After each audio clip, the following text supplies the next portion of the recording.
I want to give massive thanks to all of my supporting members and patrons. Thank you all so very much.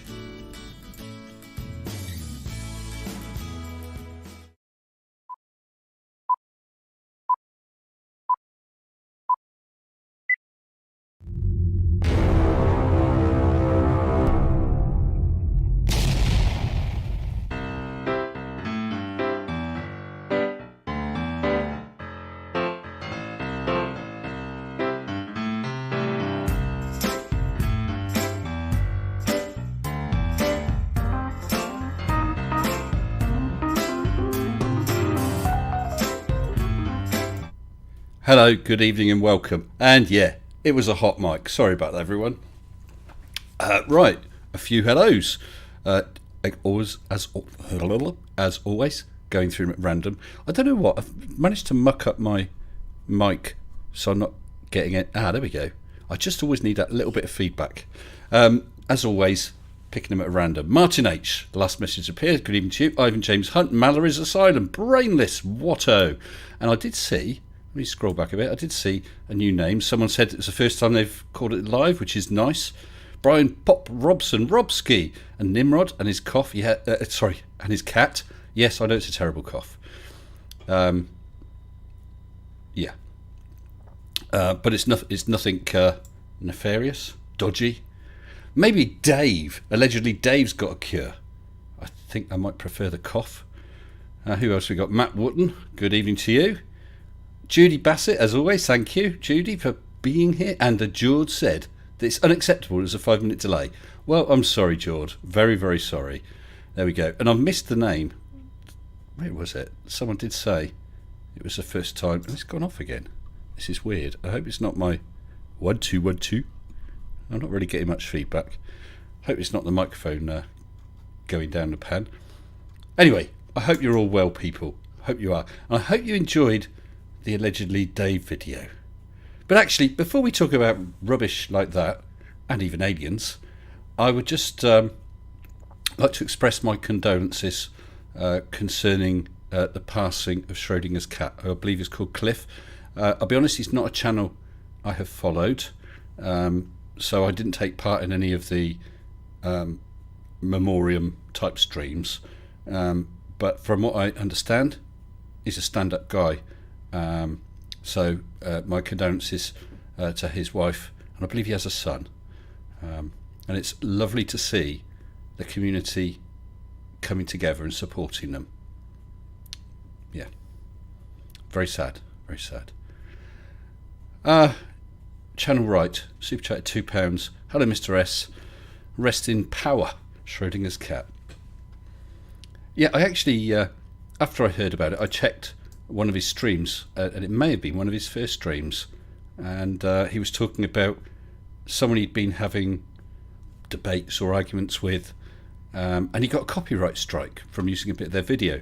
But apparently I guess the guy he was arguing with had some people who help him out and issued that copyright strike. Well, this guy, whoever he was, when he found out, withdrew the copyright strike and said, no, absolutely not, it's fair use.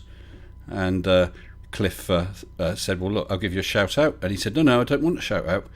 You used my video fairly, and so I'm withdrawing the copyright strike, which was struck in error. And Cliff then decided that he was such a stand-up guy, this bloke he was arguing against, that he would no longer pick on him in videos. Sounded like a decent guy, and I only wish I had known him. So where are we? I hope you're all okay, as I said. It's a Tenosaurus. What's this? A Tenosaurus? We're not talking about dinosaurs tonight. Not tonight. Yeah, allegedly Dave. What the hell is he playing at? Last I looked, his video where he advises people to drink, and I know he washes, but to drink, nebulize and vape urine to cure asthma and all sorts of other breathing problems is still up there. What are you playing, YouTube? What are you playing at? Now, I'd done that video that was about Dave and these other nuts who were trying to stop people receiving boosters and other medicinal treatments. And my video was taken down. I'm not surprised it got picked up because it had several words that are going to pick things up with this nasty, virulent illness that's going around. I fully expected that, so I appealed. And I thought, well, they're going to look at it. I'd put a big disclaimer at the front saying I am pro people getting treatments, that people should follow their country's recommendations, instructions or laws, whatever is applicable, regarding things like masks and whatever. But no dice. YouTube was having none of it. So I thought, oh, stuff it. I just really can't be bothered. And so I asked for and had several kind offers, and my video was hosted elsewhere. Funny thing is, another YouTuber, who I won't mention here, not because I don't want him to get a shout out, but I don't want YouTube to go looking for it, actually, with my permission, reposted the entire video, and it's still up. So what's up with that then? It's not. I create a video, it's not good enough to go on my channel, but it can go on someone else's channel. That's all right. I mean, I think it is all right, but why wasn't it allowed on mine? And a third person, how did he put it? He encapsulated my video. He shrunk the screen size and put a message at the top, uploaded the video, and within a couple of hours, YouTube had taken it down again. And yet, Dave, allegedly Dave, D Murphy 25, is it? I think it's D Murphy 25 YouTube. Check out his channel. Still has his video up advising people to put urine in one of these and vape it, or get hold of a nebulizer and breathe it in. That is straight out dangerous medical misinformation. Absolutely ridiculous. And I know that I have reported it, and several other people have said they reported it. But as I said, last time I looked, Dave's video is still there. So I don't know if anyone can check, because that was yesterday. If anyone can just have a quick check, just to see if D Murphy 25's video is still up there. I think it was called Last Night a Wee Saved My Life. Really, Dave? Really? Not good. Not good at all. What was the other thing I did? I did something else recently as well. Oh, was that the two of them? I have put an announcement. Oh yeah, it was a ban by YouTube, and then Dave and his interesting vape. I put an announcement on my community page as a poll. I think I might have done one poll once before, asking them about this alien message, and would people be interested in trying to decode it, or seeing other people try and decode it, or not interested at all. And the vast majority of the people who've responded, excuse me, I need a bit of coffee with caramel. That's a damn fine cup of coffee. The vast majority of people who responded are keen to either have a crack at solving this message, or at least interested in following along. That video will be out tomorrow. There'll be the details of how I got this message, access to this message so that you can have a crack at decoding it if you wish.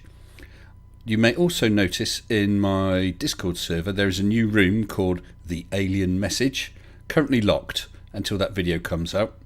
That will be opened up so that people, if they wish, can talk about the message, can maybe give each other tips or work together to try and crack this message.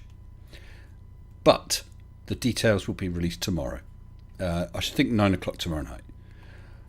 Mr. Sensible, you sound pissed off. Oh, Creaky did a video. Was that about the nebulizer thing? Yeah? I didn't see that one. CrowXC tried to report it but couldn't find a proper reporting criteria. You can select other, and then you can then then it gives you a second page where you get about 80 characters to describe it. That's generous. 80 characters. Have another look if you are interested in reporting it. I think it'd be a good thing. Creaky did a debunked Dave's video 30 minutes ago. He's ripping off my stuff, is Creaky. That little toe rag. Do I think he wears PJs to bed? Probably. Yeah, as someone said in the comments, a good way to get a bacterial lung infection. I'm not sure whether... Well, bacteria. I doubt bacteria would survive one of these because of the temperatures they get to. But a nebulizer, I don't know how they work. I don't think they heat it, do they? In which case, anything that's in there is going to be in your lungs. It's not a good idea. And people... Oh, here we go. The hamster. Let's switch him off for a while. It'll take a few seconds to go off. Someone said that if you heat urine, some of the elements that are within it could become quite dangerous. Well, it's certainly not a good idea, is it? Absolutely crazy. And that was a Twin Peaks reference, Bob the Bomb. Absolutely was. It's about the only reference I remember. Of course, it's taken a long time to switch off. The only reference I remember, and it's one I use quite frequently. Definitely. Damn fine cup of coffee. Stop taking the piss out of Dave. Well, we would do, Watto. I think that we will be stopping soon because there ain't going to be a lot left, is there? Not with the rate he's quaffing it. I see someone says Dave's video's still up. Dangerous load of insane crap. Absolutely stop the stupid. And I think it was Stop the Stupid, whose name I couldn't find, that said, at last I finally catch a Mr. S stream. Well, good evening to you. Who else we got? Or what else have we got in here? Mohammed Shafiq. We shall take to Twitter and get your video reinstated. Well, we could do, Mo. But, I mean, the point is made. I did that video that said, hey, YouTube have banned my video, but go and look at it on these other platforms. And I got probably more views than I would have done in the first place. So that's okay. They sort of shot themselves in the foot because, as I said, you can see it elsewhere. And, of course, that other YouTuber, a well-known YouTuber who may or may not, right this minute, be in this chat, has it mirrored on his channel. And he sent me a thing... a screenshot of the views, and it's doing rather nicely. So we'll leave it at that. I think he can get the benefit of some ads from it. I've had the ad clicks or views on my why has YouTube not shown my video, and people have seen it anyway. So I'll probably leave it at that. However, if I did another one at some point, a similar sort of scenario, then yeah, I'll take it further. I just... Well, you heard me coughing. I've been a bit under the weather. I've had this nasty back the past week or so. I had about 4 or 5 days off work with it, mostly laid up. And it was caused by a single cough. Just put my back out. Today, I managed to drive my daughter back to uni. She's returning after Christmas. That's a hell of a Christmas break. I said, how long have you been here? She said, 2 months. 2 months? 2 months. I've had rental periods shorter than that. So I took her back to uni, and it was about a 4.5 hour round trip, and my back is aching. It's not agony, but it's uncomfortable, so it's not good. What do I mean? Might not be here. Sorry, Mr. 42. I didn't see what that was. There's no other option in reporting criteria, says CrowXC. I saw one. Yeah, I'll tell you what, let me just try it right now. Was he allegedly Dave still gets him up. D Murphy 25. Right, I've got the video. I'll just pause it. Now, where did I do it? How did I do it? The 3 dots next to the save above the subscribe. Report. Oh, none of these are my issue. It's the bottom option. None of these are my issue.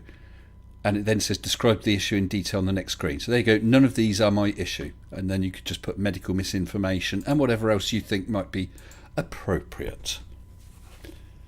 And I think, I honestly do think things need to be said. Or harmful, dangerous acts, or other dangerous acts. That's where you can write a description. So there's a couple ways you can do it.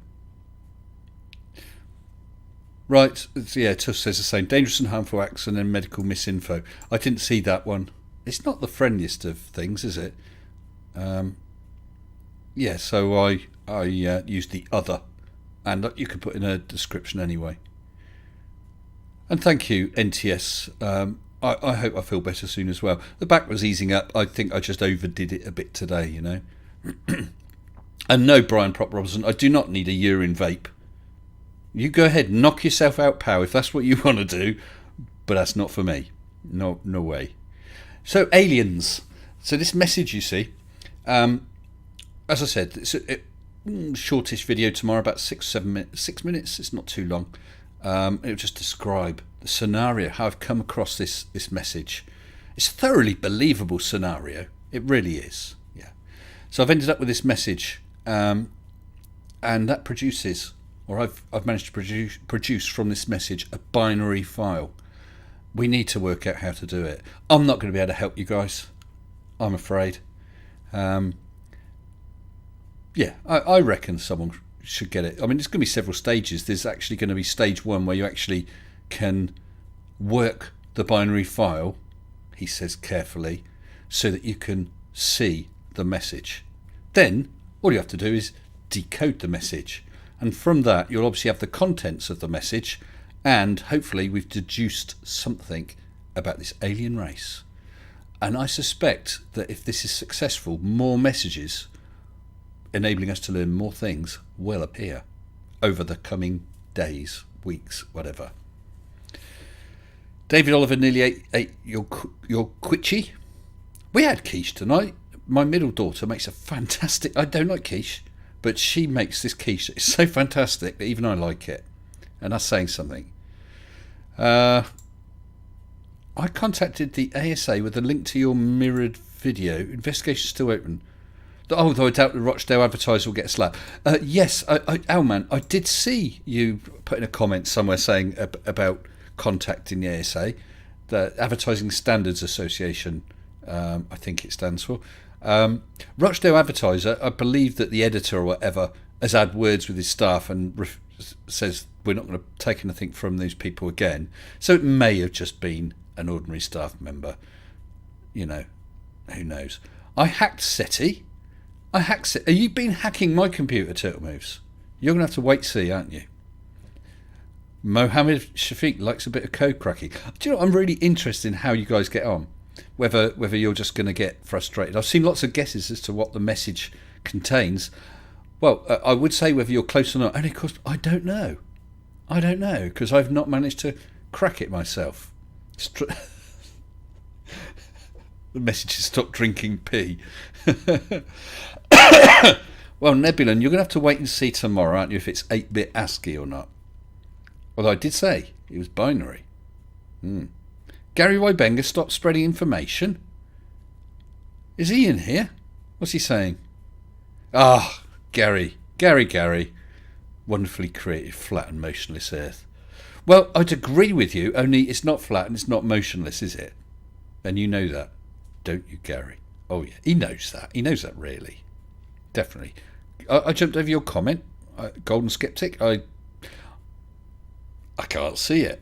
Aliens, absence of evidence does not mean evidence of absence. Absolutely.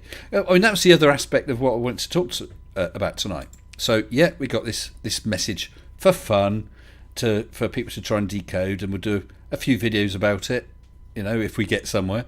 But also aliens. I believe there's aliens. Whether we'll actually have proof of that or evidence of that in my lifetime or not, I very much doubt. I would love to know that. But of course, we've got probes on Mars, and if we find one cell or equivalent, either alive or dead, then that means life has either is or has existed in one other place. And if it exists in two places, then bearing in mind that the universe is pretty infinite, it's going to exist in millions of places. The problem is, space is big, really big. I mean, you may think it's a long way down to the chemist, but that's just peanuts compared to space. Look at Voyager, whichever it is, Voyager 1, 2, whichever's the one headed towards a fairly close start. It's going to take 74,000 years to get there. So if I set off now at the speed of Voyager, I might be quite old by the time I got there. It's not going to happen. It's not going to. Oh, you're welcome, Golden. Listen, when I'm reading out chats, I mean, they're scrolling up and I'm just jumping in whatever appears in front of me. So, don't take umbrage, offence, or get upset if a message you post gets misted. Okay? So I think, I'm sure that there is life elsewhere. We don't know exactly how abiogenesis, whichever. We don't know how it actually occurred here on Earth, but it occurred. And we're talking chemicals, temperature, electricity, whatever that environment was. So if it's happened in one place, it'll happen in another place. Definitely. So life will appear elsewhere. The other question is, of course, is it way behind? Are we just talking about some slime somewhere? Still be life. Still be an alien life, or we talk about a race perhaps that's roughly equivalent, or a race that's immeasurably older than us, or a race that's actually been there, done that, and gone extinct. Who knows? Sorry, I just saw a message that just threw me a second. Because I mean, if you have not heard of the Drake equation, I assume most of you have. That's just trying to get a rough idea of the likelihood of life elsewhere, the number of suns, the percentage of those that are likely to have planets, the percentage of those planets that are possibly going to be in the Goldilocks zone. It's Goldilocks zone for us, of course. For other life forms, a Goldilocks zone may be different, but the percentage of life in those on those planets. Sorry, the percentage of planets in the Goldilocks zones that potentially could produce life, and the percentage of those that life actually was produced and it evolved, and you've got all these percentages, and yet you still come up with a massive number. There's no doubt about it. Next Pro thinks Voyager's warranty will be up by the time it gets to Alpha Centauri. It's still got a few years left, hasn't it, with the last few instruments? Do you know what, Patchy? Jeff Goldblum quoting Jurassic Park, life finds a way. I nearly said that. I so very nearly did. Alien life does not mean intelligent life. Well, let's face it, half the life on this Earth is not very intelligent. Are you, Dave? Intelligent life doesn't vape their own piss. No. Right, Gary. So-called aliens are actually fallen angels, already here and have been for a long time. Evidence, please, sir? I would love it if a flying saucer came and landed and an alien got out. Wow, that would be a stunning thing. The problem is, the problem is the scale of the universe.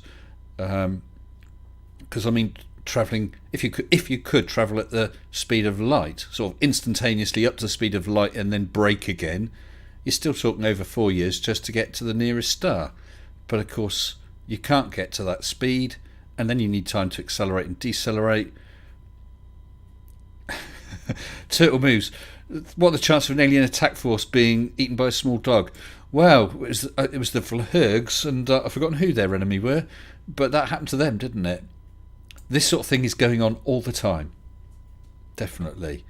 You can ask Mr. 42 about that. I'm sure he'll agree. Yeah. Angels are silly, but aliens haven't got here yet. Well, Gary, I don't think that aliens have got here yet. Or at least if they ever did in the past, there's no evidence. It would be a wonderful thing just to get a message. A simple message. Even though, as I said, due to the scale, we're not going to be able to get there. Well, we haven't got the technology. But even if we had the technology, we don't have the lifespans. I don't know what the answer is. because I certainly think that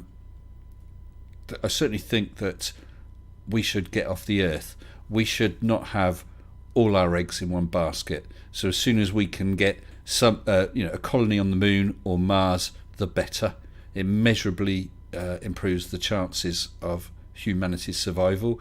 But of course, one day, long in the future, far in the future, our sun will no longer be suitable. So we got to do two things. One of two things. We got to get busy living or get busy dying. And unfortunately, the get busy living is going to be very hard to migrate to another star. I'm sure people will agree. And let's get a few people in to chat about it. And he professionally switches on the desktop audio, even though he unprofessionally had a hot mic when the intro came on. And Mike M agrees. Let's see what a few others think about all this. So let's get them on here. Let's get them all on. So we got Next Pro, we got Mr. 42, we got Grubus, and we got Captain Welshie. Good evening, guys. How are you all? Good evening. How are you? Oh, Next Pro's unmuted, but I can't hear you. Oh, you can't hear me? Very I'm quiet. speaking. Hold on, it's not me, is it? Let me it's just turn your probably you. volume up. Actually, wasn't it you, Next Pro, had this problem last time? Try again. 1 2 1 2. I heard you say 1 2 1 2, but I can barely hear you. Okay, 1 2 1 2 again. Actually, let's just see. Mr. 42, can you try? Hello, I can hear him properly. Oh. Go on, speak again, 42. Hello, good evening. How Everyone is can hear you. Why can't I hear you? Try again. Hello, can you hear me? Yes, I can now. It's my mic. The headphones plug into the mic, and I always had it set so that I get some feedback, so I can just hear my voice. It just doesn't. Everything doesn't seem dead then, and I balanced that, so I got that again, and now I couldn't hear you guys, but I can now. I've turned it the other way, so there we go. How are you all, guys? We'll try again. We're okay. I was on mute. Sorry. Doing well. Good. And I'm still tinkering with this. Thank you, Martin H. Tusk. The problem was mine. I'm going to have to try and work this out, because it never used to be a problem. There we go. So what do you guys think about aliens then? Do you think there's aliens out there? Almost certainly. Somewhere out there, yeah. On Earth, probably. Very probably not. I think they have a sense to stay away from Earth. Well, if they've heard of allegedly Dave, yeah, definitely. Why would they want to come here? Well, what are they going to do? Meet allegedly Dave, sit down, have a drink? Ooh. Yeah, I honestly think there's there's no doubt in my mind that there is alien life somewhere. The problem is, will you or I ever see the evidence of that? Not in our lifetime, no. Well, it might be, mightn't it? In 5 minutes' time, they could land outside number 10. Or on the White House. They could. And we come for the party. But you're right. I mean, on the scale of the universe, the odds of them deciding to visit our star and the odds of them arriving within our short lifespan is immeasurably tiny, unfortunately. Yeah, I think, but like we said, there's so many Goldilocks type planets out there. Yeah. That it's now impossible to say that there is like other life out in the universe or our galaxy for that matter. So that was Captain Welshie speaking there. So Welshie, if you went out into your garden and that fabled flying saucer landed and some little green alien waddled out, what would you do? Would you run? Would you be straight out there ready to shake hands? What would you do? Well, if they weren't armed and firing laser beams and that, I'd probably say, "Well, come to the mouse for a pint." Yeah, just not to allegedly Dave's. No. But I won't offer him a can of Foster's because that is like drinking piss. Well, I've heard that. Yeah. And there's Dave again. Yeah. Are you asking us all that question? Yes, by all means. Let's talk about it. So I think what I would say to the alien is, if you value your life and your sanity, run very fast now.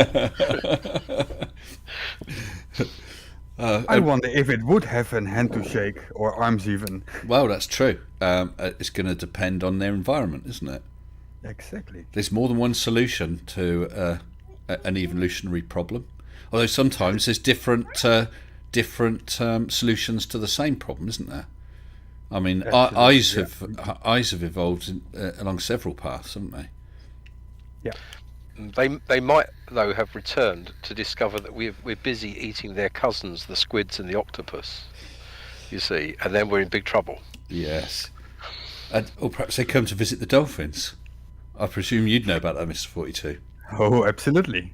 Thank you. Globe Mum fancies it happening like in Mars Attacks. I love that film. Brilliant stuff.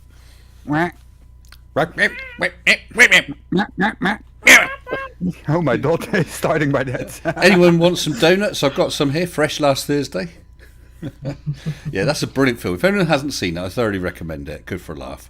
And a cracking, what's the word? Cast. Why is it so hard to think of the word cast?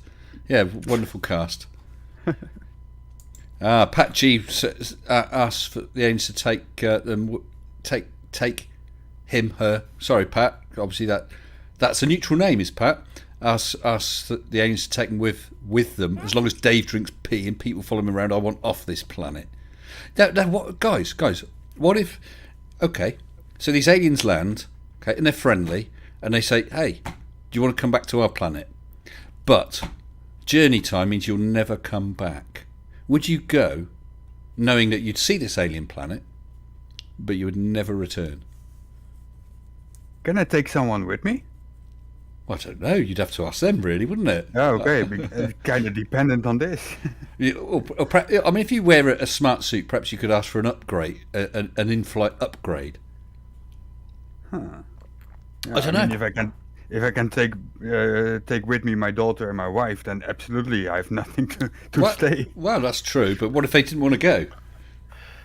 Okay, let's put it this way. They have no choice. Yeah. So, Mr. 42, you have to consider their futures as well. So if there was only you and your wife and your daughter as the only humans on that trip, then your daughter's future wouldn't look very good, would it? Yeah, that's true. But, Thanks, Pat. Everyone, Pat identifies as he, him. the fake Gary Rybenga wants to take me with him. That's the fake one. I did see. Fake Gary thing. He has a thick Irish accent, I believe. I mean, Gary's are breeding, aren't they? yeah. Maybe We had. Yeah, go on. We had a fake PJC net in FTFE's thing, I think. Did we? Didn't he have a debate, or wasn't he planned to have a debate with PJCnet? And did PJCnet turn up? Is it scheduled still? I don't know. I just saw the ad or the notification for it. But as I said, I've had quite a lot on. I knew he had a debate on the shills, and he got his arse handed to him by Dr. Bob. Well, Gary and PJCnet get their arse handed to them in here as well all the time. But I did. I'm going to give credit to PJCnet. I did see him talking with someone in some comments, and he mentioned me, and he said, "Yeah." He said, "Why don't you go on Mr. Sensible?" He said, "I went on Mr. Sensible. It's the first time I've ever live streamed. He's a stand-up guy. He'll treat you fair and with respect." Nice one. That's all I ask. Yeah. Yeah. I asked PJCnet if he would consider going on Khan Academy and doing a basic trigonometry course. Okay. And he well, this was in voice, and he wouldn't give me a definitive answer. I said, because if you do that, you can check out some of these things yourself and see why they work. Yeah. So. But we're getting off the topic of aliens, aren't we? We are a bit. Although, I mean, what would aliens think if they arrived and said, "Look, here's Mr. 42, here's Captain Welsh. Oh, and this guy over here, he's a flat earther." What are they going to think of that? Unbelievable. They might turn around and say, "We come from a flat planet." Oh, that would be a killer, wouldn't it? That would be the killer. Well, I think many flat earthers refuse to believe that there could be aliens because there's a dome and space is fake, allegedly. What I find surprising is that they don't seem to grasp that the model of physics that we go along with is it's simple, it's elegant, and it explains everything. And everything they have is complicated, weird, and conflicting. That's the big word, isn't it? Because I've seen them, well, a lot of them are silly, but I've seen one or two neat ideas to try and explain away something.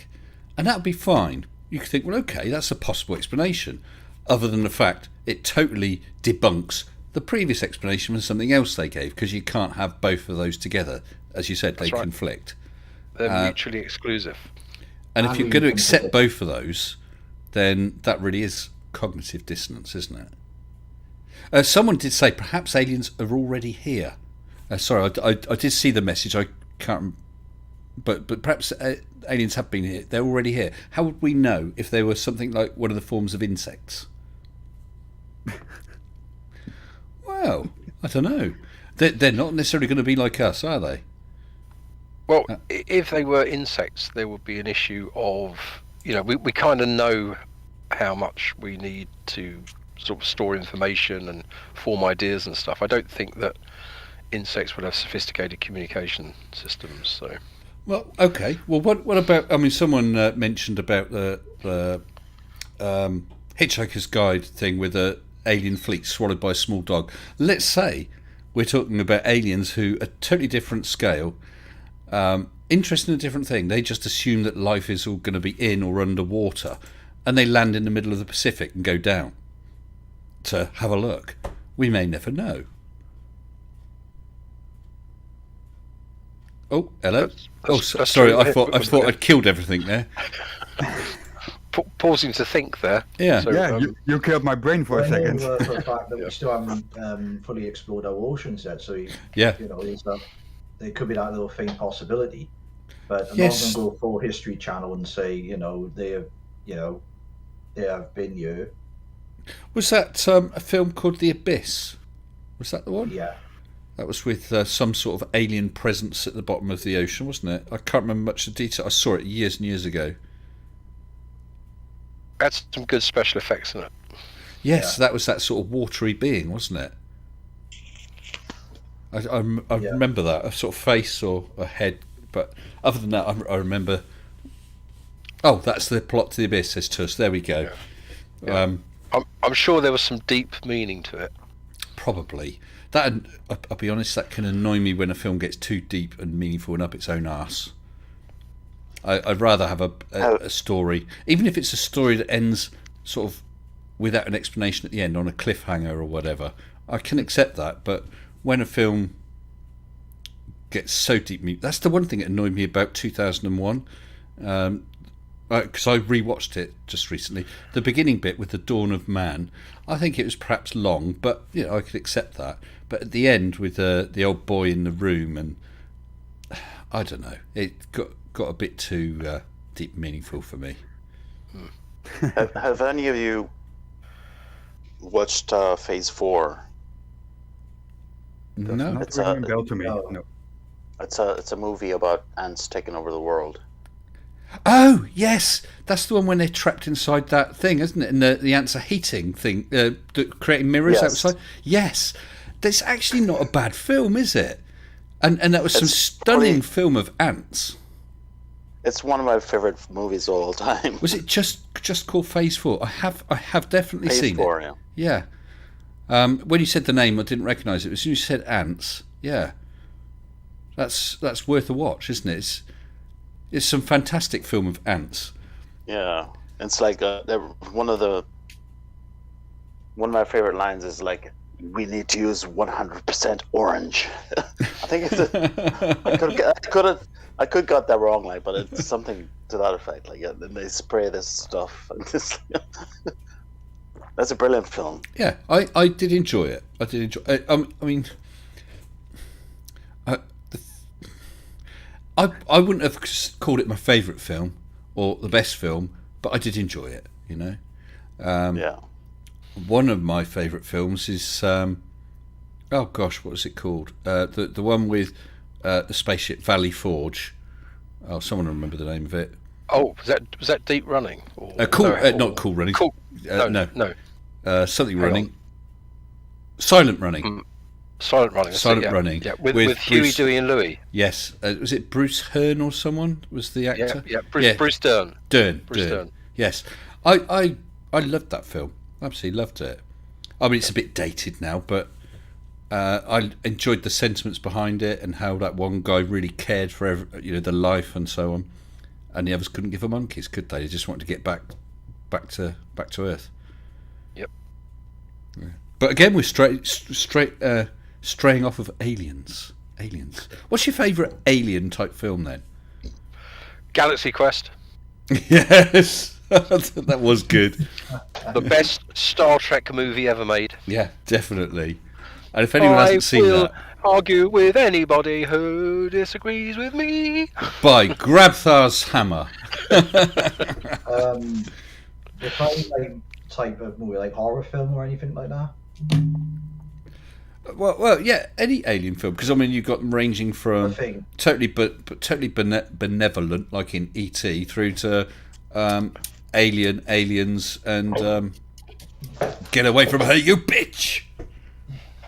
Yeah, I mean I love the alien movies. Number one would be obviously The Thing. The second would be Aliens, and then the third would be Mars Attacks. Mars Attacks. A movie that I've seen literally tens of times would be The War of the Worlds from the 50s. Yes, Oh, not yeah, not the the one, original, yeah. not the one with that short The bloke. short guy. Yes. Oh, yeah, they have to change. I mean, if they're going to make a movie about the film War of the Worlds, I mean, why change the things they changed? I'm not wishing to be rude. Is it an American thing? Do Americans, are they not interested in watching a film about somewhere else because it's set in London or England? Because and there are place names that we know, like Haverstock Hill, are mentioned in there. It's brilliant, you know. Was it Haverstock Hill, Maybury Hill, something like that? I can't remember. But yes, We'll find the text now.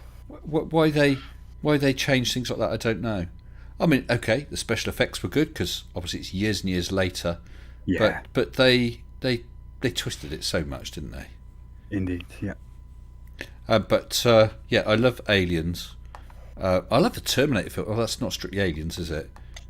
Well, it isn't Aliens at all. It's not. No. That's not aliens. Did you see that film set on the moon with the rocks that were alive? I think that's on Netflix. I can't remember what it's called. There's some astronauts on the moon, and the Apollo missions apparently carried on in secret for some reason, and these rocks started coming to life. That sounds crap, but it's actually a good little horror film. Yeah, Mr. Sensible. Yes. Quickly going back to the War of the Worlds. Yeah.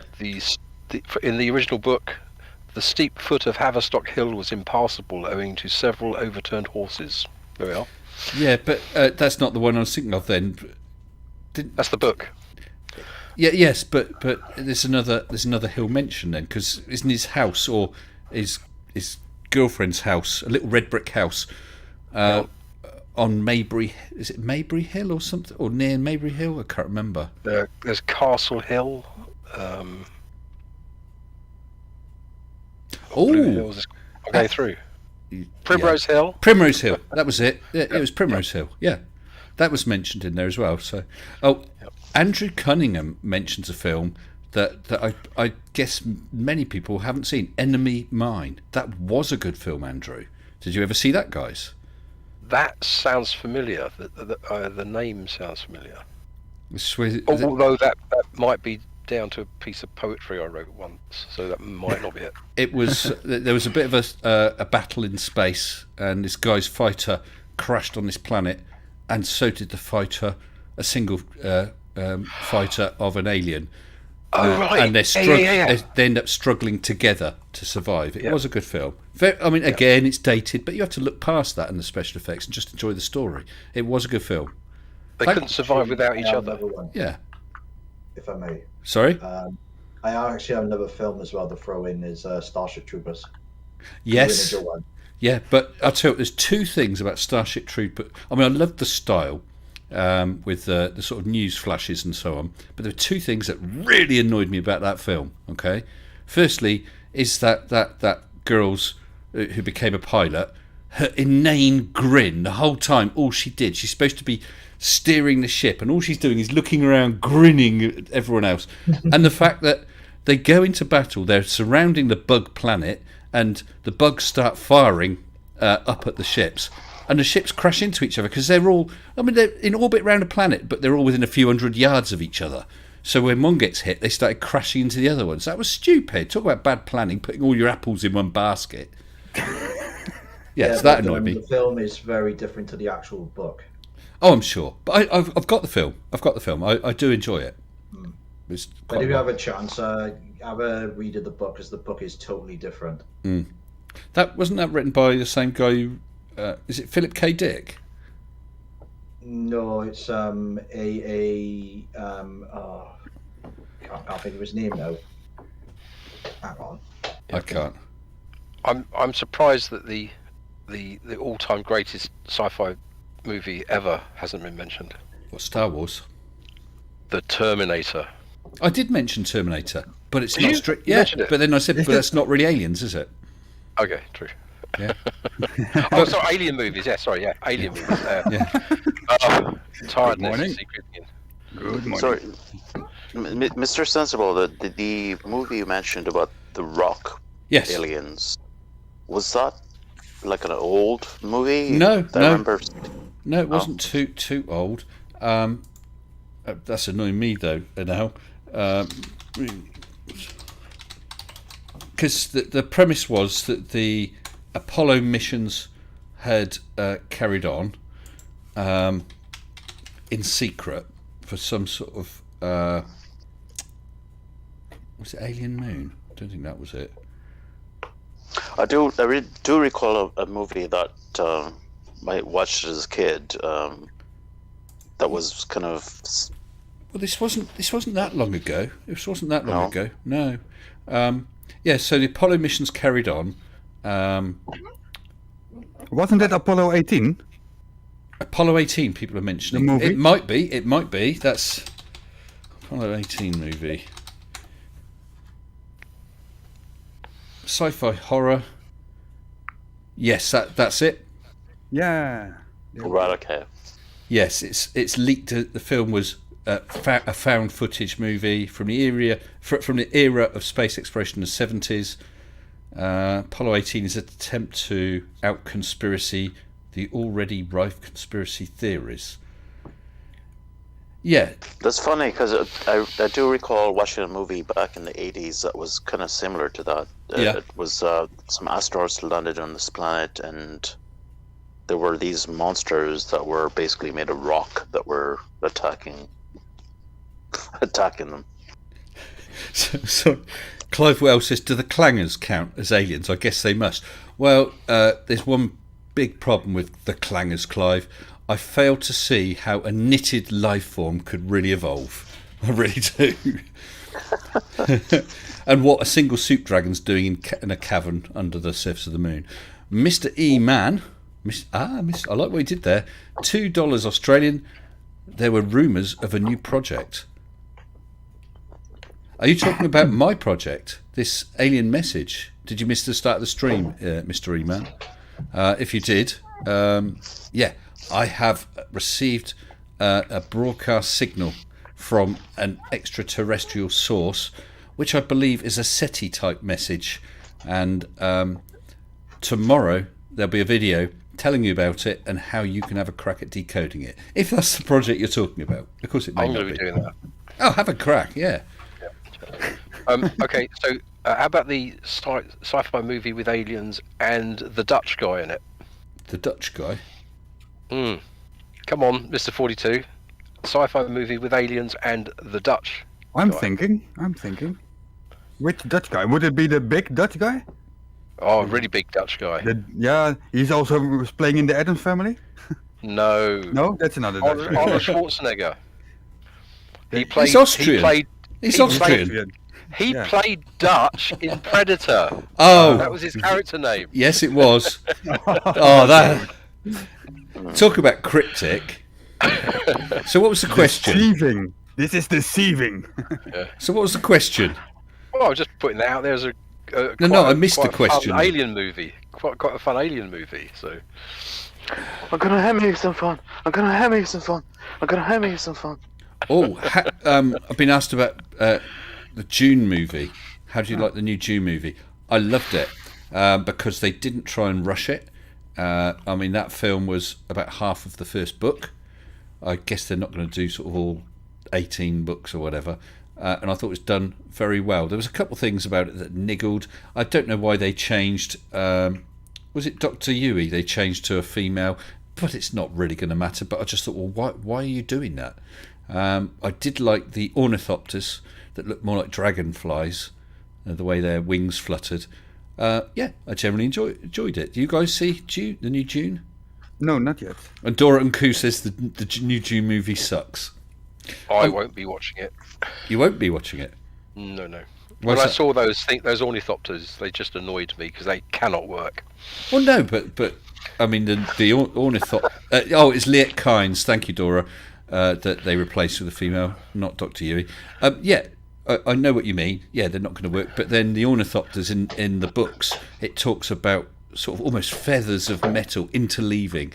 I mean, you would never build. Why would you build an aircraft like that when we know fixed wing or helicopter type? Is it rotary wing or is that what they call it? I don't know. But they know those are solutions. Why would you have flapping wings? But it was a different universe, so that's fair enough. Yeah. Style. Yeah, but I really enjoyed the David Lean. It was David Lean did the other Dune one, wasn't it? David Lynch. David Lynch, thank you. Oh, David Lean did Lawrence of Arabia, didn't he? Yeah, I think so. Yeah, I did love the style of that. It was quirky, but it sticks in my mind. A lot of it I felt was quite accurate to the book. I mean, they changed the story, but just things like the still suits, I thought were absolutely spot on. They really were. It wasn't a bad. I would defend the film. It wasn't that bad, but the problem was there was a lot of problems between David Lynch and the actual producers. I think there was a lot of problems between because he wanted like a 3-hour film originally, but they had to cut it way back, Which is a shame. and it ruined his career sadly. Oh, and someone mentioned the mini-series. I've got that as well. That is good. That was it a Sci-Fi Channel mini-series? Because they did Dune and they did Children of Dune, and I thought that was really good. There's only one thing. I mean, you get a different version of film. It's going to be different. But the one thing that annoyed me on those was the Guild Navigators that looked like some sort of delicate. I don't know what they were. Bats. I felt that the David Lynch Guild Navigators were exactly right. The navigators in tanks. I think that's as per the book. But the ones in that mini-series, they didn't. But again, it's not the end of the world. It's not a deal breaker.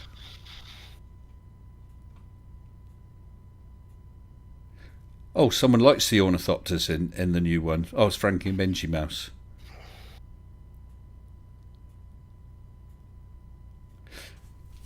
Yeah, the problem with a book like that, so much of it, if you've never read the book, you won't realise, but so much of it is internal monologue, isn't it? And how you're going to film that makes it very difficult.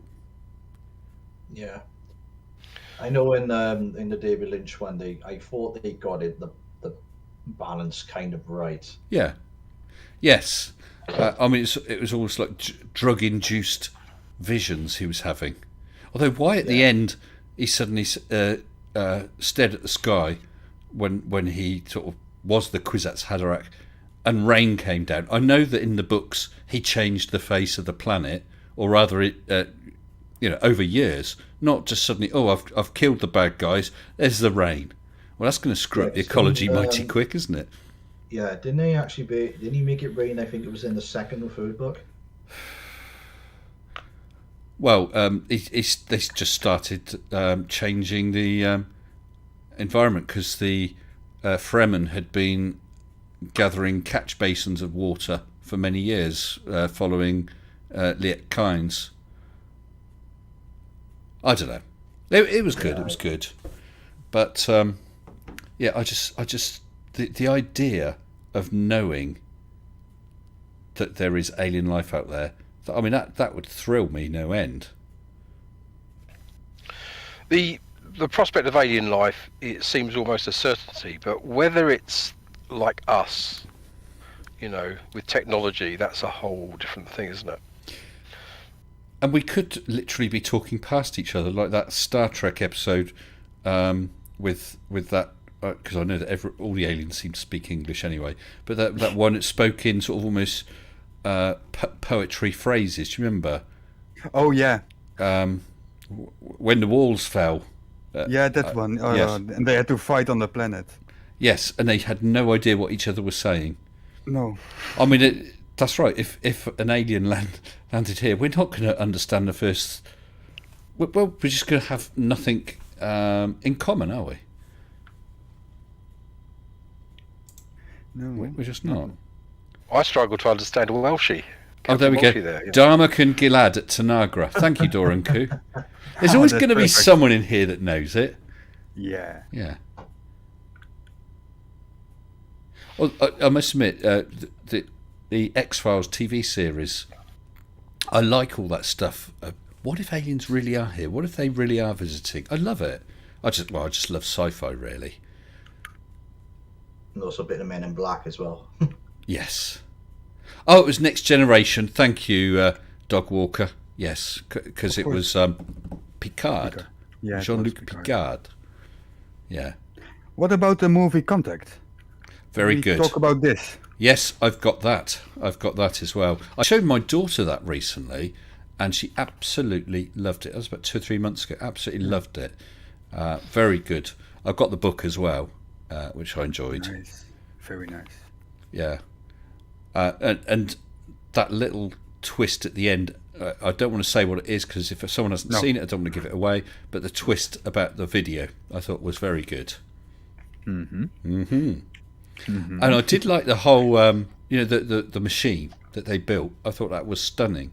But in the book, they almost grow it, don't they? Baths of chemicals and so on. It's not manufactured in the same way we manufacture something. I have not read the book, so I Oh, can't say anything about it. Well, I'd recommend it because it's just as good as the film, but more so. Yeah, I wouldn't knock the film at all. But yeah, it's worth a read, Mr. 42, definitely. Okay, cool. Oh, did I watch the new Lost in Space series? I saw the first series. I don't know if there's a second one. I did quite enjoy it as well. Has anyone watched the movie Dark Star? Is that the one with the balloon alien? No, it's like it's from the 70s. It's basically a bunch of astronauts are tasked to go out in space and Pop planets. destroy problem planets. Yes. Yeah, but wasn't That's it? got the balloon alien. Yeah, that's right. That's got it. Yeah.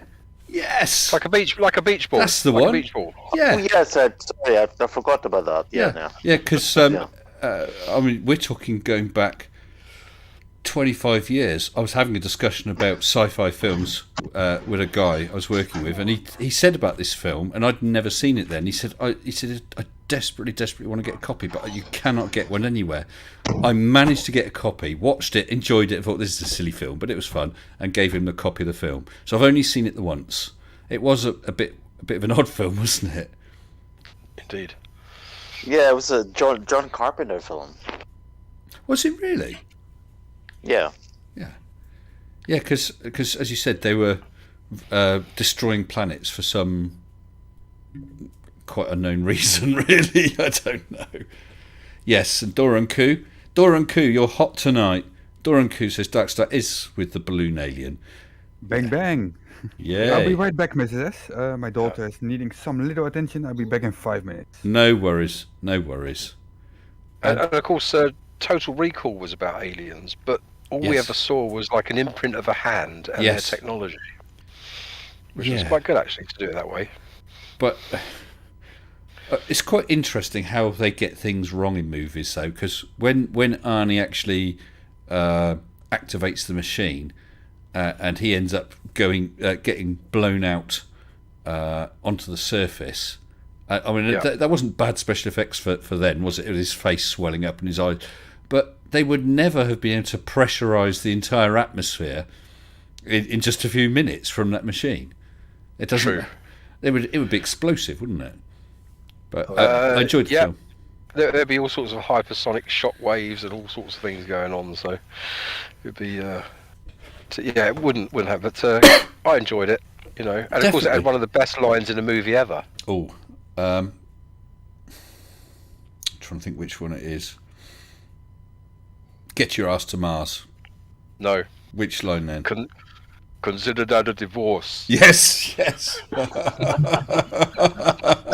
There's actually talking about Arnie and that. There's actually there was a heavy metal band called oh god, I can't think of the name of it now. Goddamn! But basically, all their songs are inspired by Arnold Schwarzenegger quotes. Costume Death Machine. That was the name of the band. Oh yeah, it was a side project, and it's absolutely hilarious. Well, I'll be back. Well, there's like, I need your clothes, your boots, and your motorcycle. Yes. God is Lord's. Yeah. I think it's brilliant. Sorry, go ahead. I have another alien movie to add to the list. Repo Man. I've seen that, but I can't remember the film at all. That was an alien film, was it?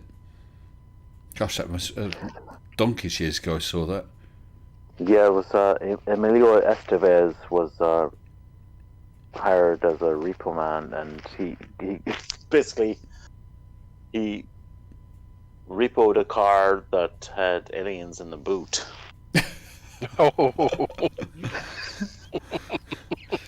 Maybe I'll have to give that a watch again. Yeah. IMD Fox mentioned a film called Sunshine, but was that? I mean, that was a sci-fi film. That wasn't a film with aliens in, though, was it? That was the one where they were in some sort of spaceship going towards the sun, getting really close for some reason I can't recall. Yeah, that was directed by David Bowie's son, wasn't it? That Sunshine, or was that Moon? I forget. Oh, Moon! That film Moon, with the one guy on the moon by himself. There were aliens in that, were there? No. It was cloning, wasn't it? About cloning. Cloning, yeah. That was a good film. I enjoyed that. Close Encounters of the Third Kind? Yes, which was massive when that came out, wasn't it? That's Director's cut. Yes. Yeah, I never liked that movie. Anyway, I forgot the actor's name now. He was Richard Dreyfuss. Was that his name? The guy who's in Jaws? Wasn't it Richard Dreyfuss? Yeah, same guy. Is it? I can't. The name just doesn't sort of. I mean, I recognise that as a name, but I just can't pin that to his face. You know. Yeah, he played. He also played the marine biologist in Jaws. Yeah, same guy. Oh no, I didn't mean him. I meant. Yes, you're right. The little guy with the beard. No, the other guy in Jaws. They were both in both films. Spielberg does that a lot, doesn't he? Have people in that he reuses. Gosh, what's his name? Kubrick did as well. What's his name? The guy who said you're going to need a bigger boat. Schneider. Roy Schneider. That's the one. Yep. Because he was in E.T. Sorry, not E.T. Close Encounters, wasn't he? I did like that bit where he pulled up driving along at night, trying to check his map. Of course, there was no sat navs then, and railway crossing sign starts going, and the lights come. Yeah. That's really. He waves spooky. them along. He put his arm out to wave them, didn't he? And then which way did they go? Up. It was good fun. It was. Yeah, there we got it here. There was always a delay here. Third saying Roy Schneider, Bunny Killer, Roy Schreiber. Is it Schreiber or Schneider or something? There's an N in there, isn't there? Schneider. Yeah. Schneider, yeah. Yeah, but he was good. There were quite a few other films. Oh, They Live, which of course we're always seeing that images from that film. I actually used clips of that in one of my videos going back, and I got copyright challenged by whoever owns the rights to that film, They Live. And I said, I just replied back, I'm using 10 seconds here, 15 seconds there, and whatever, and it's fair use. And they then withdrew the copyright claim, which I thought was good. Yeah. E.T. home phone. I'm just surprised they've never made a second one. Really am. I mean, that film was so big when it came out, wasn't it? So big. And it made a change to have aliens that were friendly rather than ray guns and stuff like that. And good evening, Dog, who's in the chat. Hello, Dog. Hello. How are you? Can you hear me? Yeah, just kind of startled because, of course, I was listening to YouTube and 20 seconds behind you, and then suddenly I'm in here. Well, if you're going to sit in a live waiting room, yeah. Yep. So, yeah. So, what are your thoughts on this whole thing about aliens, then, Dog? I mean, do you think they exist? Do you think we'll just never know, or no, they don't exist? I think that I am very confident that they exist and that we'll never know. Yeah. I did the math. They're in, I think, the general chat. It works out as 1.33 times 10 to the power 20 Earth-like planets in the habitable zone around Sun-like stars in known galaxies. Okay. So even if only 1 in 100,000 of those has life around it, that's still a bugger of a lot of life. Yeah. And even if you divide it down to like only 10% of that includes intelligent life forms, and only 10% of those intelligent life forms are little, and independently 10% are green, and independently only 1% are men, it's still a hell of a lot of little green men. Yes. But the odds of them finding us, pretty slim. Yeah. Despite the fact we've been broadcasting our position for about 100 years now. And what was the first broadcast likely to have gone any distance? Oh, was it the Marconi one from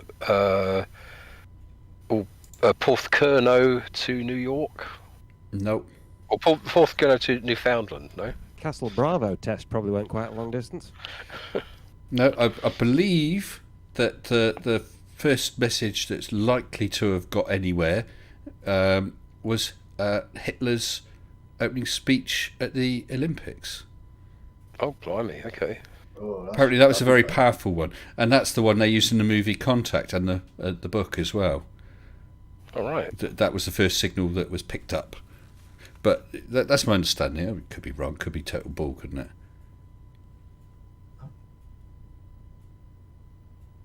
Yeah, if we do Scary- the first scary thing we're likely thought. to see is drones.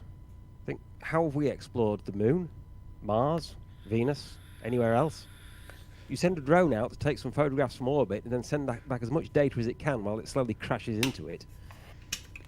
And then you send a more advanced drone to do specific research based on the data that you've already got. So we would see something appear. We might not even notice it. It might park out there at twice geostationary orbit, very slowly drifting west.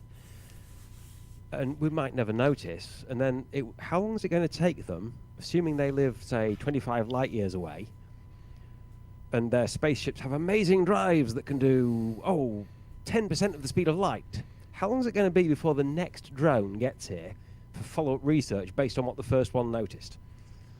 A long time. And of course, if we actually specifically sent a probe to the nearest star and it arrives there okay, it's going to take tens of thousands of years to get there. And it gets there and finds a wonderful alien civilization, turns around and sends a signal saying, they're here. We're not going to hear for another tens of thousands of years. It's a problem. Well, no, hold on. So let's just say you find that in at Proxima Centauri or the Alpha Centauri, system over there, then the return message is only going to be 4 years. Ooh, there's a challenge here. Sorry. I think the challenge has been withdrawn. It was a friendly challenge. There's nothing to worry about. So I'll leave it at that. That's okay. Actually, there is a sci-fi movie trope to be considered there, that if you have a spaceship that is capable of exceeding the speed of light and jumping from one system to another at light Mach 3 or something, then that spaceship can actually deliver the mail faster than you can send a signal by laser. And you also have, you want to send a signal from a drone in orbit around Proxima Centauri back to Earth. How tight a beam can you generate? How much power do you actually need to hit the receiver at Earth when the signal finally gets here? How much power do you have to put into the signal at your end to get that much power into the area of the receiving antenna at this end? This is true. And of course, you're not going to be listening for that signal for tens of thousands of years. You would have to think, well, it's probably about to get there. We'll start listening now. And these are just some of the simpler problems. Yeah. I mean, someone said about the Fermi Paradox, if there's aliens, why haven't we heard of them? The problem is, it's a vicious problem. Due to the size of the universe, that makes the existence of aliens a virtual guarantee. But due to the size of the universe, it means the chances of us actually meeting them are virtually nil. Yep. That's the Have you problem. seen XKCD's take on the Fermi Paradox? I'm sorry, say again. XKCD, it's a webcomic. I have. Yes, I have seen it, but it's not something I follow. He has one on the Fermi Paradox. There's somebody saying, with all those stars and all those galaxies and all those planets orbiting them and all the different environments, even just on Earth where we've found life, like black smokers and the hydrothermal vents, there must be life out there. Yep. Some of it must be intelligent. Why haven't we observed anything? And the person he's talking to says, well, imagine you're a scientist scuba diving over a sandy sea floor, and you know there's a fish down there, but you can't see it. What would that tell you about the ecosystem?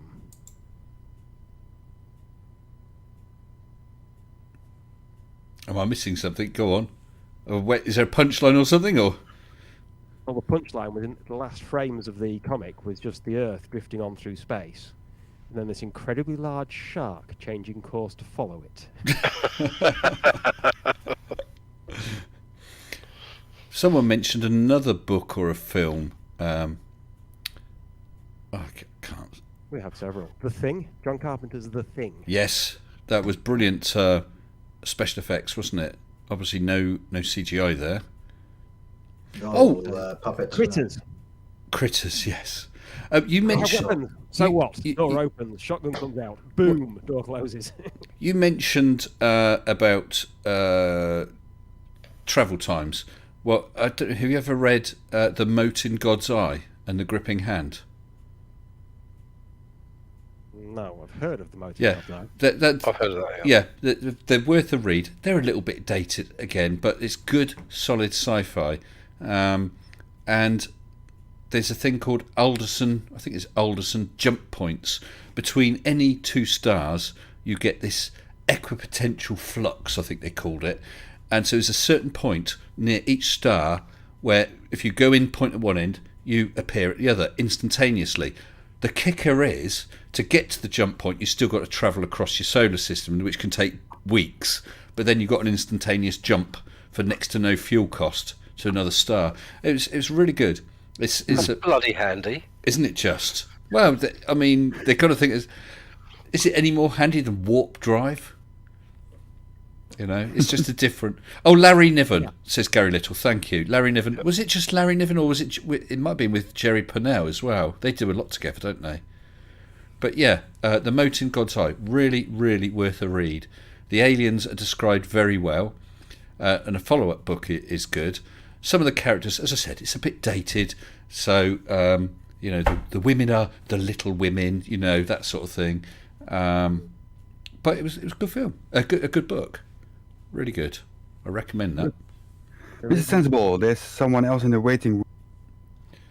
Oh yes, okay. Yeah. Thank you. And we've got someone sat in the arena. I hope they don't realise they're in the wrong place, because I don't pull people from the arena. I'll just say Triffid69 if sat in the arena.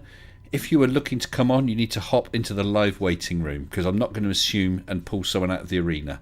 But let's bring Miss Zumi on. Hello, Miss Zumi. Oh, yes, you in here, Zumi? Oh, Zumi's busy in the chat by the looks of it. Yeah, I was about to say. Hey, Hello, Hey. hello. hey.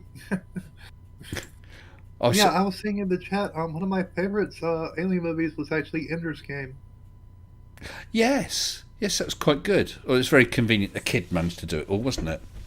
Yeah, Yeah. it was really convenient. But it was a good stuff. I was talking about mistakes they made. I said about how in oh gosh, we were talking about the Schwarzenegger film on Mars. I forgot what it's called now. Total Recall. What were you called? About Total the Recall. flooding the atmosphere with the oxygen or whatever couldn't happen so quickly.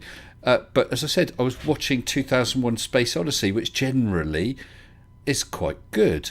But there was a couple of big mistakes. There's one bit where you first see that bulbous spaceship landing on the moon, and as it lands on the pad, billowing clouds of dust are thrown up. Actually billowing clouds, which of course can't happen because there's no atmosphere. There was That's something right. else like that as well. Yeah, they would just drop down again, wouldn't they? Like a little cascade. Well, they'd blow straight out, wouldn't they? I mean, I've used that in a debunk before about fake moon landings, showing the lunar rover, because you get the rooster tails, perfect parabolas of dust thrown up, which you're not going to have happen here on Earth. But with the rocket blast, when Armstrong and that were landing, you can see the dust just stream straight away. It doesn't go into a billowing cloud like it would here on Earth. So of course Stanley didn't have the facility to film any of that in a vacuum. No, and people's knowledge of such things would be virtually nil. You just accept it, and generally the special effects were good. And I thought it was so effective that you didn't have the noise of rocket engines and stuff like that. The science of space, and I thought it was Can I just say that you can guarantee that he looked into the possibility of doing some of it in an actual vacuum, because that's what he was like. yeah. And I can tell you without a doubt that aliens do exist, as the Green Lantern of Sector 2814. Yeah, they definitely exist. I was just hanging out with Kilowog the other day. I mean, we went and fought crime and saved the planet. Oh, Richard Taylor mentions that TV series V. That was on at the time of the Olympics in Britain, wasn't it? And I wasn't interested in sports, so I watched that and loved it. And Diana and the others swallowing those mice or whatever. Loved it. But we also need Mr. Sensible's other error from 2001: Space Odyssey. Yeah, I'll have to have a think on it, what it was. But that was one. That was one. Hold on. Watching more than the first half of it? No, I remember what it was. When Floyd actually arrives on the moon, and he has a meeting, doesn't he, with the bigwigs at Clavius Base to thank them all. Quite apart from the stupidity of them sitting at one end of the room and walking to the other for the lectern, they just walked Earth normal gravity.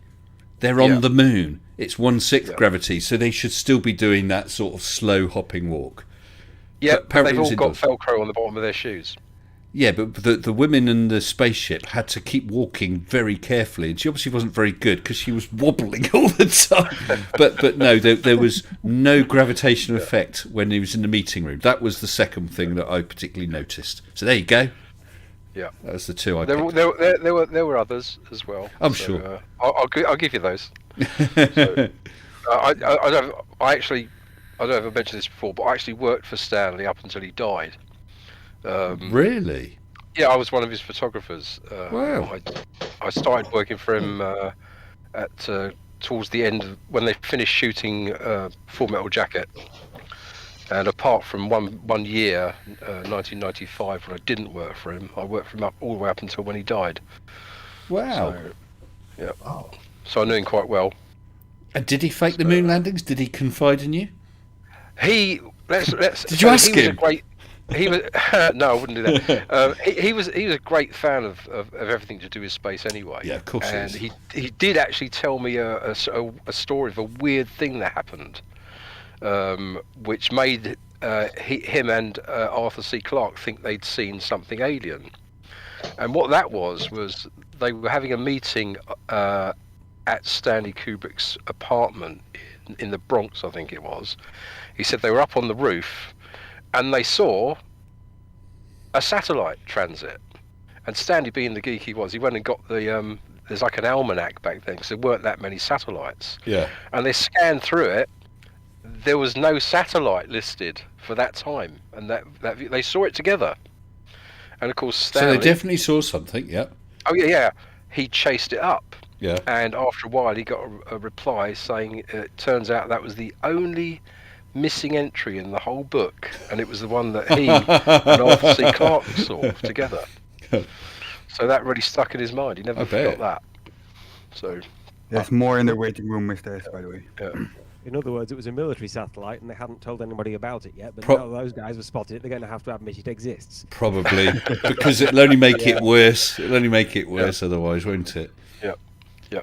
I remember looking out for the Skylab when that was coming back to Earth. I didn't see it though, because I think you could see it in the south of England. It crashed in Australia, didn't it?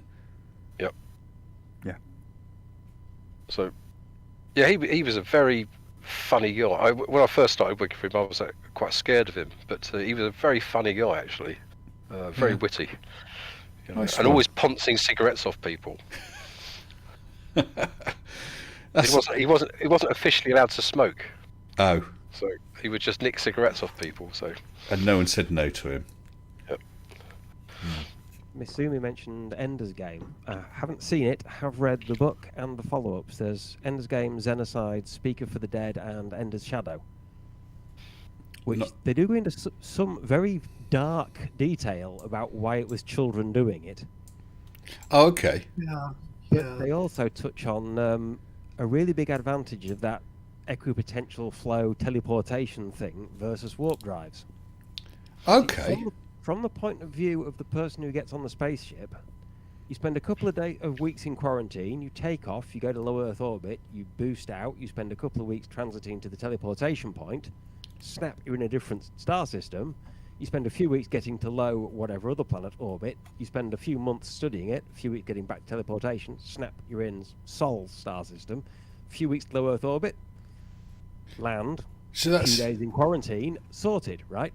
If you use a warp drive, we are going at 0.9995 C, you have the exact same experience, apart from the blurry bit for a few seconds where you're going between stars, except when you come back having used the warp drive, 50 years have elapsed, and that girl you meet isn't your daughter, she's your great-granddaughter. Yes.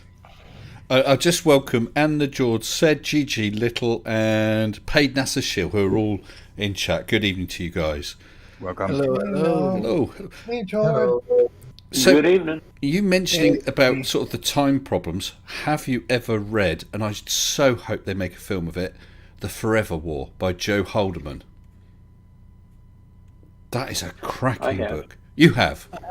I have not, but what was it called and who was it by? Because I've been looking for a new book to get into. It's called The Forever War, and it's by a guy called Joe Haldeman, Haldeman. But someone said that they have seen it, or have read it, sorry.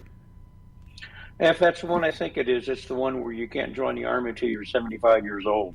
No, not that one. No, different book. That's Gary, isn't it, there? I recognise your voice. Yes. Yeah. No, different book. I won't give it away to Anna George said, because I thoroughly recommend it. There's a second book as well. The premise is we're at war with an alien race, and again you can have these instantaneous jumps from one star system to another. They're called collapsar jumps. So you go in there to do battle with the enemy, but when you return, of course, many years have passed. I won't go into it more than that because I really don't want to spoil it. I'm seeing rave reviews for it. So, good. And I'm seeing there's also a graphic novel series related to the universe. So okay, that's right. right up my alley. So yeah, I'll be getting into this. Yeah, soon. well, I'd love to know what you think of it, Jord. There was a second book, I forgot, Forever Peace. That was all right. There was a middle book which didn't seem connected, but just that first book, it's a standalone book, absolutely brilliant. You know, I can't recommend it too highly. It's one of my favourite books. I'm gonna be getting into it. Nice one. Thank Let's you know. for the recommendation. Definitely. We'll see if And you if- agree when you've read it. For sure, for sure. Of course, the king of military sci-fi is Robert Heinlein and the Starship Troopers. Not Yes. the movie, the book. Yeah, well, we did mention that a little earlier. Yeah, brilliant. I loved it. I loved the movie. Not See, read the book. I was always The into. movie blew big chunks. Of course, yeah. I was always into. Girl, I. They could have done much worse. They could have done much worse on that movie. Yeah, but growing up, I was always into fantasy, and I never really got into the sci-fi stuff.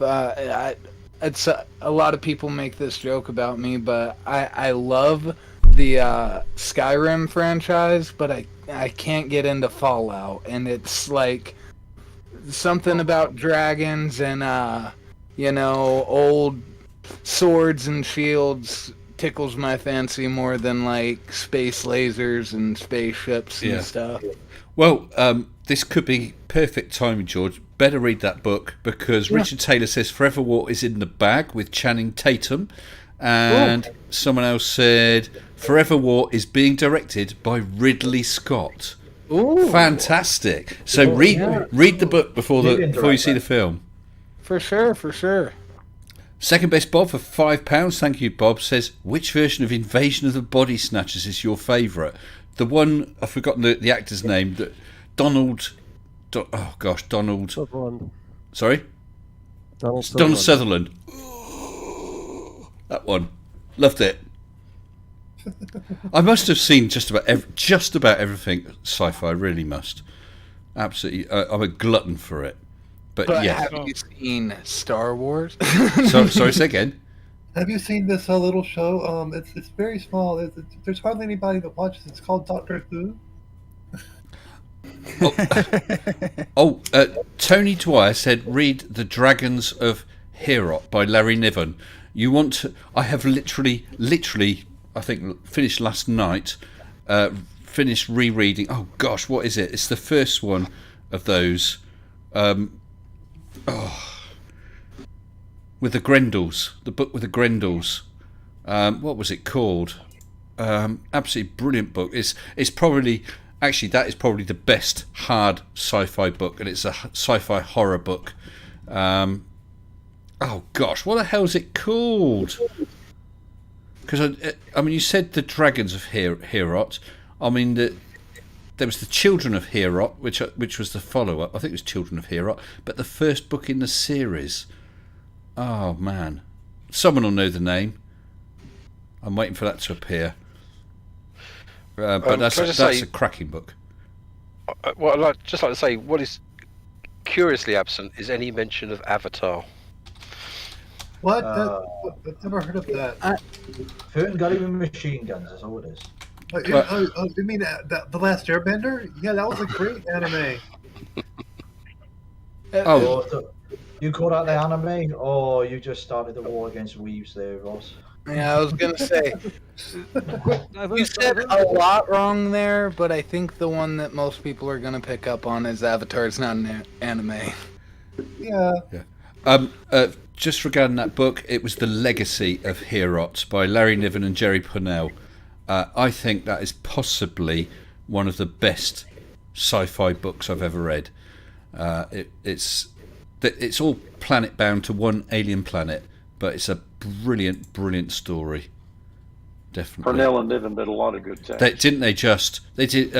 I mean, his other books, which I like as books that aren't films, was Footfall. That was one of theirs, wasn't it? Hammer of God? Hammer of God, yes. Was that the one with a guy called Harry Reddington, Harry Red? Or was that Footfall? Can't remember the that name, was Footfall. but I remember the prefix.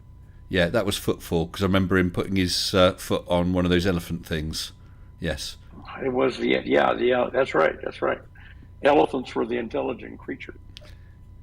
I Oh, there we go. Tony Dwyer's confirmed as well. The Legacy of Heorot was the first and brilliant. Wasn't it just? I literally just reread those, Tony. The fantastic books. So there you go, George. There's another one. The Legacy of Heorot. So Legacy of Heorot is sci-fi stroke horror. Think of the film Alien. But it's very, very, very well done. And The Forever War, which is very good, but a little bit more tongue-in-cheek, but it's got some good sci-fi in it. There's something... If you want a really good sci-fi series, you should really watch the original Hitchhiker's Guide to the Galaxy.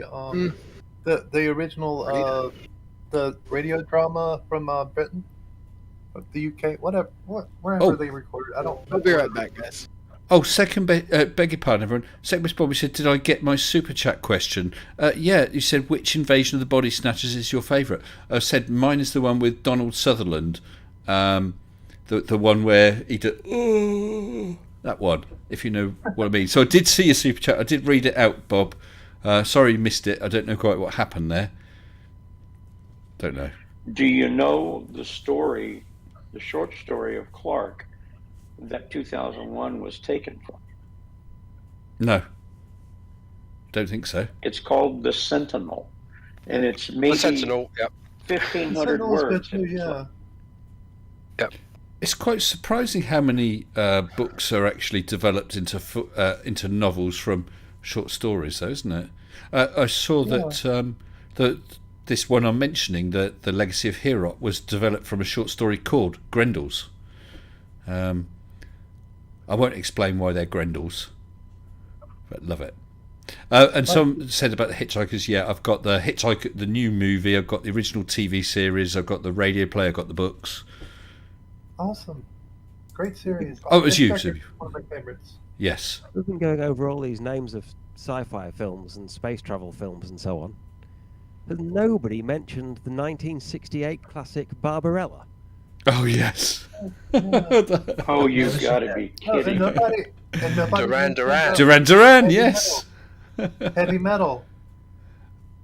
Heavy Metal was underrated. That was a good one. No, Yeah, that's rated Heavy Metal. Yeah. Spaceballs. I actually saw Heavy Metal when I was around 16, so that explains a lot.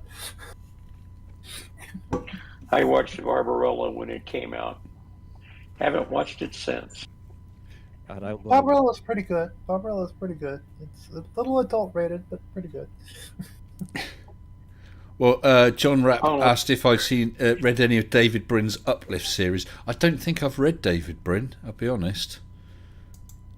That's one to recommend, is it? Because I'll be going on holiday soon. Yes, it is. Okay. I'll be going David on holiday. Brin on the Uplift series is excellent. You'll love it. Okay. Because I'm going on holiday soon. I'm going to need to load some stuff onto my Kindle. Because I'll have nothing to do and all day to do it. So, my problem with recommending authors is that I don't.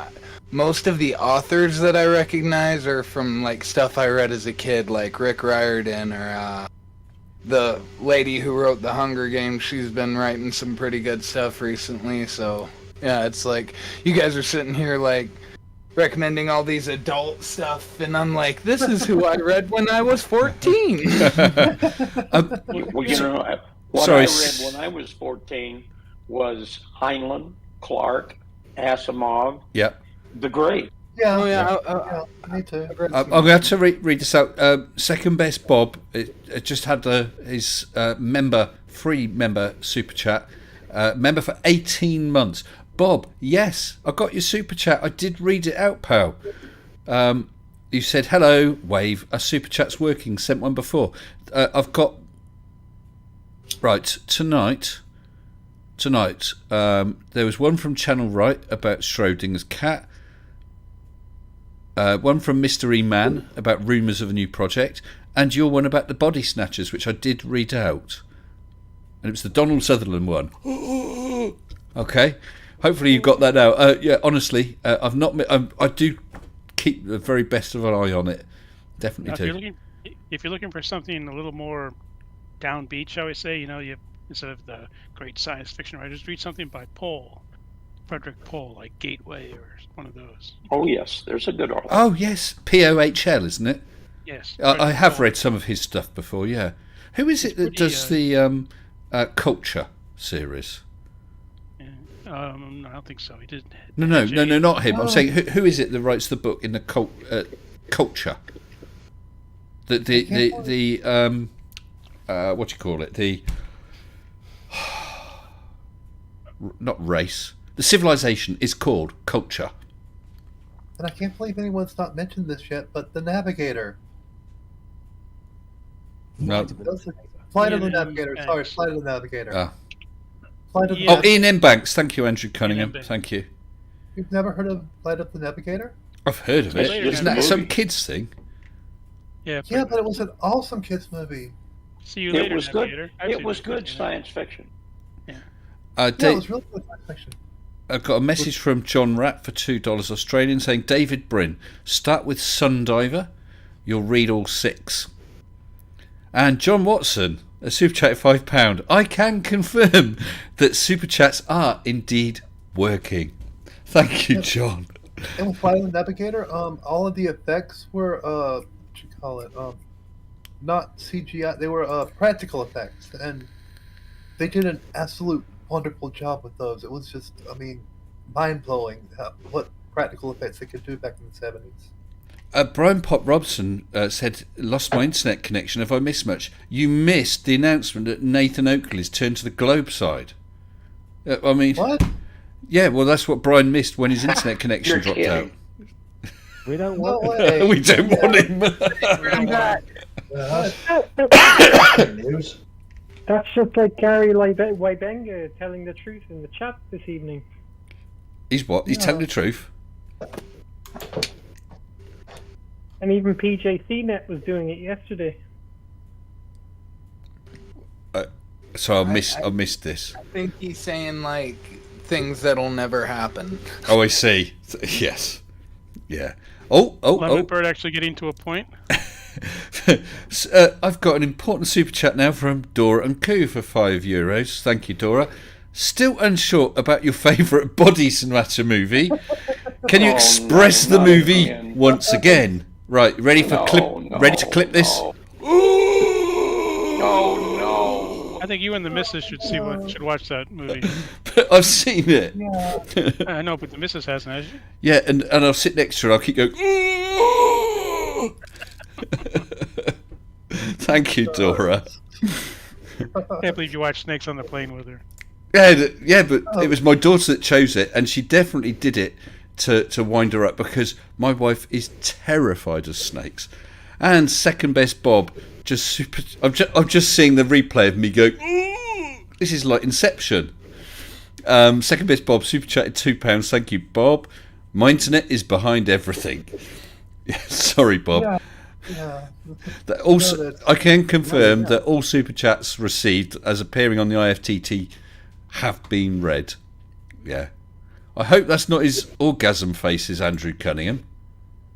Well, you'll never know, will you? I hope. Oh, that was way too much information. I gotta wash my brain now. That was way a bit too much. I gotta wash my brain now.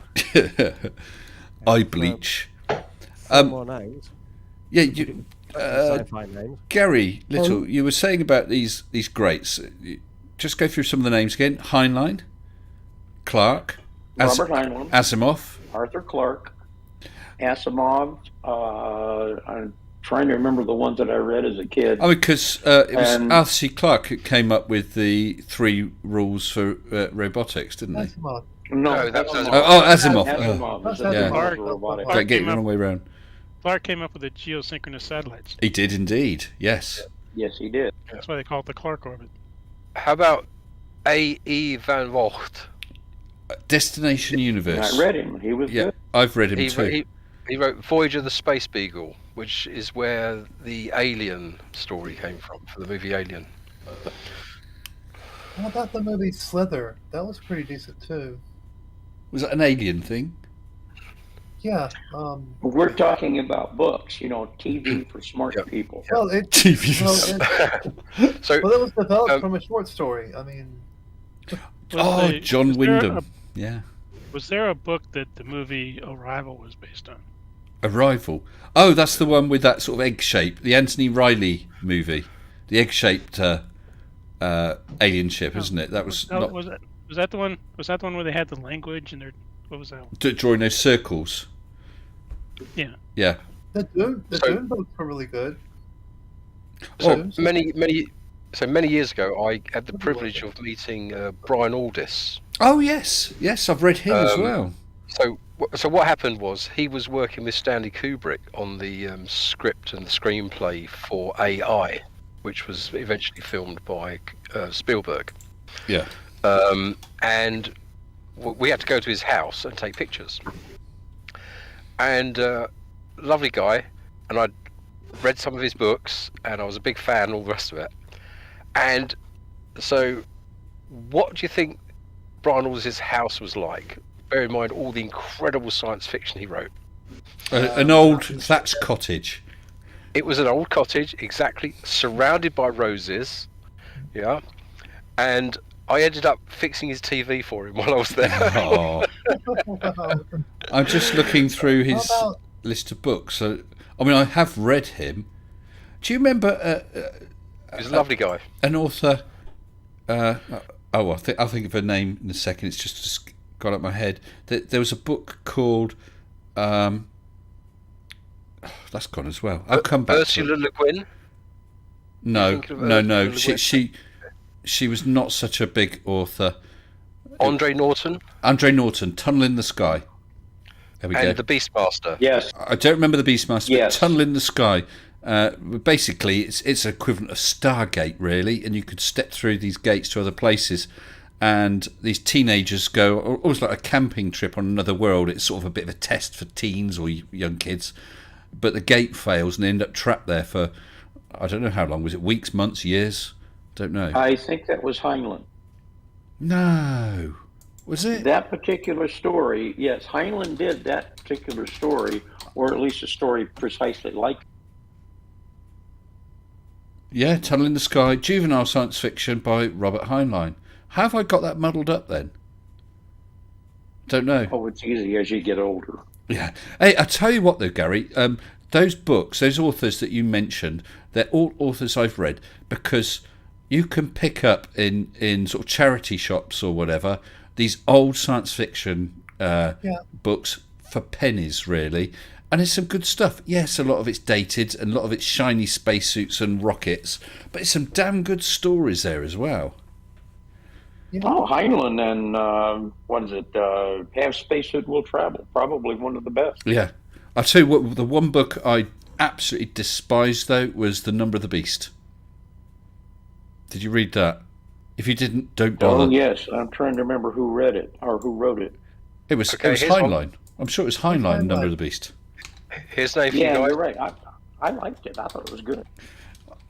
James. Fight. James Blish. Never heard of him. Another good one. Look him up. Blish. I think you'll find some good stuff. Yep. But here's the question. Who was Paul French? So he wrote the Lucky Stars series. Was he on? Was that a nom de plume? That was a nom de plume. Now, who was it for? Lucky Star and the Pirates of the Asteroids, Lucky Star and the Moons of Jupiter. These are some of the stories that I read as a kid, way back in the 50s. Wow. So they probably had all that ray guns and that. Hey, let me give you a hint. No, I'm not going to do that. It was Isaac Asimov. Okay. And George said, I've just thought of another book that I thoroughly recommend, if you're still in here, George. Are you still in here? Yes, I am still in here. Okay. Sorry, That's right. If you like hard science fiction, then Greg Bear's book called Eon. Absolutely stunning. I've recommended that on the channel before as well. Absolutely brilliant. Yeah. Have any of you others read Eon? I've not. No? No one else? I think so. Probably the most into science fiction I ever got was this series called Escape from Furnace. I don't remember the author. look that one up while I'm here, but it's... Is that anything to do with Elton John? No, nothing to do with Elton John. Yeah, well... Has anyone read any on H.P. Lovecraft? I saw the film Reanimator. Oh, God. No Call to Cthulhu, no Dexter Ward. Yes, Edgar Rice Burroughs. John Rapp, yes, and the sequel to Eon, Eternity. There was another book as well, but it was set pre, with Olmi, set pre the whole thing with Eon. Yeah, Jord, I tell you what, Eon, I take back what I said. Eon, E-O-N, that is my favourite sci-fi book. All right, yeah. Yeah, so I recommend all three of those. But I've got the last one you sent me as what's it called, as a bookmark, so I'll make Eon a bookmark as well. Yes. Eon sci-fi book. Yep. By Greg Bear. That was the first Greg Bear book I read, and from that I probably got most of his books now. But yeah, he had such brilliant ideas. I don't want to get, and I don't want to, and I won't give anything away. But I see that Dora and Koo has read it. I loved the whole business of partials. I thought that was a stunning idea. Partials. Yeah. Ben Bova is another one. Ben Bova, yes. His Tour of the Planet series or whatever it was called. I've got most of that. I've got Mars, Venus. Can't remember. There was Jupiter as well. He did. It was Jupiter. He did do Jupiter, didn't he? I'm so glad I was muted when you said bend over. Second best Bob has just super chatted. Thank you once again, Bob, for £5. Please all read To Live Forever by Jack Vance. I read it as a teenager, 30 years after it was written in 1956. Wow. There's another recommendation, George. Yeah, I was going to say... a teenager in 1956. You're even older than I thought. That's what I was about to say. You beat me to it. Now he's older than me. I wasn't a teenager until the 60s. No, he read it when he was a teenager, which was 30 years after it was written in 56, I think. Oh, you could read that both ways, couldn't you? I don't know. I still have hopes of being the oldest here. Oh, Titan, Jupiter, yes, I've got those books. Oh, Rama, yes, Rendezvous with Rama, Garden of Rama, Rama Returns. Clark. Yes, that was good. I like that. The one thing I dislike about him is when he's talking about when they're on Rama and they're talking about the Coriolis force, funnily enough. It goes into so much detail to try and explain it to you. No, this is a story. If someone wants to know more about what Coriolis force is, they can look it up unless they're a flat earther. That's the one little niggle. I think, no, you don't have to explain that, Arthur. I know, and if someone doesn't know, they can find out. Yeah, but he was explaining that to cylindrical earthers. Yes, I'd recommend those books, though. I like that. The first book was it's a brilliant idea, but it was dated in style, wasn't it? It was very much of its era, the sci-fi. But I liked the other ones with the octopods, I think they were called, and that eagle robot. I just thought it was good. It was a brilliant book. Isn't it strange though that we had that object go through the solar system, and it was very much like the Rendezvous with Rama thing, long and thin. Yeah, you're talking about that cigar-shaped meteor that came from outside of our solar system. Was it Oumuamua? Or whatever that's... I can't say Oumuamua because I can't pronounce it. Yeah, something like that. Yeah, but Rama was 40 kilometers long and something like 20 kilometers wide. What, the real Rama that went through our solar system? No, in the book. In Arthur and Clarke's original story. It was huge, wasn't it? It was huge. No, I wasn't making a direct physical comparison. I'm just saying the fact that this thing came through our solar system and it's not from round here.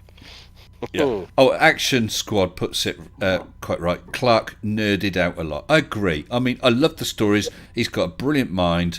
very creative, but then every now and then he'll get hooked up on some detail. I've read one of his books, and I've totally forgotten what it's called.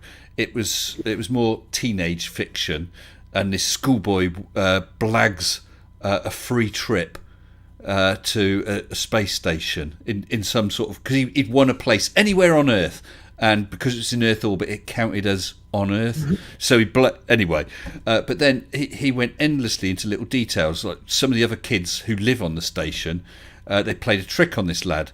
They said that if a match won't burn, there's not enough oxygen. So they lit a match, and it went out because they turned off the air conditioning, so there was no breeze. So it just the carbon dioxide choked the flame. Due to lack of convection. Exactly. Yes, that's true, Arthur.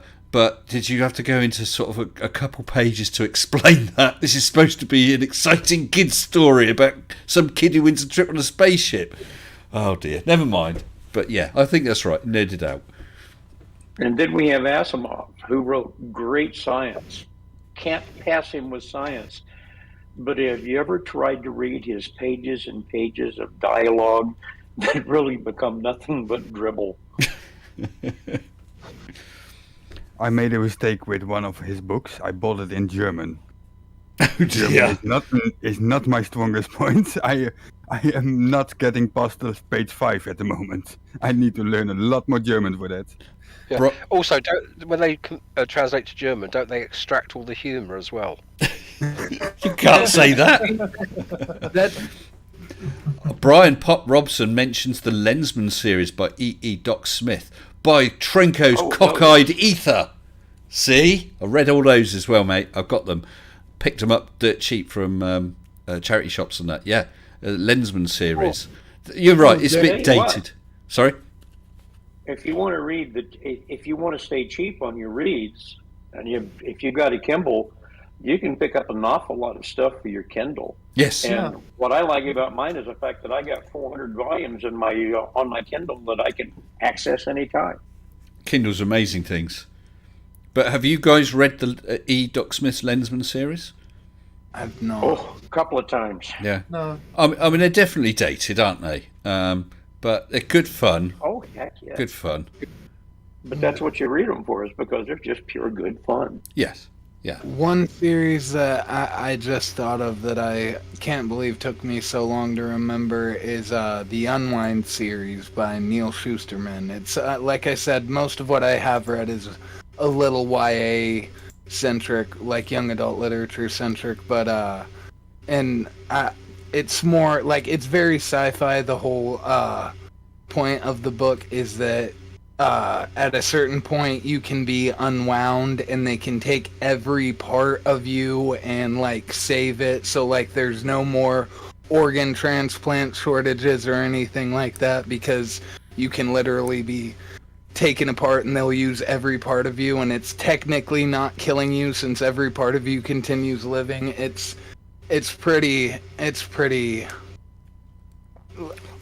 kind of Neil Shusterman's Unwind series. It goes into a little more detail. I don't want to mention the explicits of it because it's kind of political, but like it doesn't take a hard stance either way, and I just don't want to bring up the debate that it brings up in the book. Okay. If you want to figure it out, go read some yourself. It's really good. Fair enough. Okay, what about the Perry Rhodan series? Not heard of him or her. So let me just see how many novels it's up to. One moment, please. Okay. Well, while you're looking at that, Josh Jackson says, any comments on all the UFO videos like Arizona Lights? Was that's not the Brown Mountain Lights, is it? But there was that video showing about 7 or 8 lights all going down and then blinking out. They proved what that was. I'm not sure if you're aware. It was, they actually went out in line with the hillside, which you couldn't see, so they were disappearing literally behind the mountains or whatever. But as to what they were, I don't know. Sorry, it was parachute flares being used, being dropped by military military training exercises that were going on the other side of the mountain. That's right. So you've seen that as well, because it looks spooky, didn't it? There was a TV series that debunked stuff. I can't remember the name of it right now. They used to go out and like they would hear about stuff like that and go out and try to find the best way to debunking it. Yeah. I can't remember the name of it. It's pissing me off. Time Lord mentions the Wyndham novel, The Chrysalids. That was filmed as the Midwich Cuckoos, wasn't it? That was that horror film, probably late 60s, Midwich Cuckoos, with all the kids that were born at the same time, that were sort of telepathic and could control other people. Because the entire village was cut off for a period, and then every woman became pregnant, didn't they? Fact or Fate. Called Fact or Fate. Sorry, I didn't hear what you said. Fact or Fate. Fact or Fate? Yeah, it was a really good TV show that they tried to debunk anything, paranormal or anything like that. Yes, sorry. I wondered where that came from. Yes. I don't know the show, but I know what you're talking about now. It was a pretty good TV show that they went out and, did all kinds of tests and stuff. Yeah. Okay. Sorry. That's right. Josh Jackson says he heard witnesses say something else. This is going back to those lights. I don't know if we're talking about the same thing, because then Martin H says different story. Oh, and Time Lord says Midwich Cuckoos is different. I'm pretty sure the Chrysalids and the Midwich Cuckoos are two separate. Yeah, that's what. So the Midwich Cuckoos is the one with the all the children, isn't it? Because they're all the same. They're basically either alien or affected by aliens and implanted in all the women. And that was filmed as something else, wasn't it? Was that the Village Children of the Damned? Children of the Damned. That was it. Children of the Damned. I thought it was Children of the Corn, or is that another? Village of the Damned. Children of the Corn is a Stephen King short story. Yes, Charlie Welch. Lucifer's Hammer by Niven and Purnell, definitely. Would I go to meet aliens if they landed or run away? Well, if they look like spiders, I'd probably run away. Because I don't like spiders. But otherwise, I'd like to think that I had the cojones to actually step forward. I mean, what a thing to do. There's really no chance that any of us would ever get that chance, because the second any alien life appears on any part of the planet, the military is going to swarm it. Yeah, but I won't let them in. Yeah. I won't answer the door. They can't come in. Can I say the unpolite form of bovine scatology? Yeah, you can. Yeah. Bullshit. It is. Oh dear. Right, well, we're just coming up on, well, in fact, we've just gone past 11 o'clock. I started a couple minutes late, so I'll go for a couple minutes longer. But I don't know if you got, how many have you got in here? 1, 2, 3, 4, 5, 6, 7, 8. I don't know if you guys each want anything to round up. Are you going to have a crack at this alien code? I don't know. Let me know what you think. If I have the time for it, I will certainly give it a try. I would like to say it has been exciting spending time with you, Earthlings. By Grabthar's hammer. Actually, you do that voice really well, really well. only because I like watching Sigourney Weaver. That's all it is. Oh yeah, she was rather wonderful in that film, wasn't she? Yeah, and all she did was repeat the lines of other people. Yeah. But that's how it used to be in the sci-fi films earlier. That film was epic, wasn't it? I just repeat what the computer says. Yes. That's what I do. That is my job. Why am I wearing a red shirt? Yes. Why is there all those hammer things thumping up and down for no known reason in that corridor? I don't have a name. No, because they built everything that they'd seen in the series, hadn't they? It was good. That's what it was superb. Never give up. Never surrender. Yes. Yeah. I think that's right. Water savings. Yes.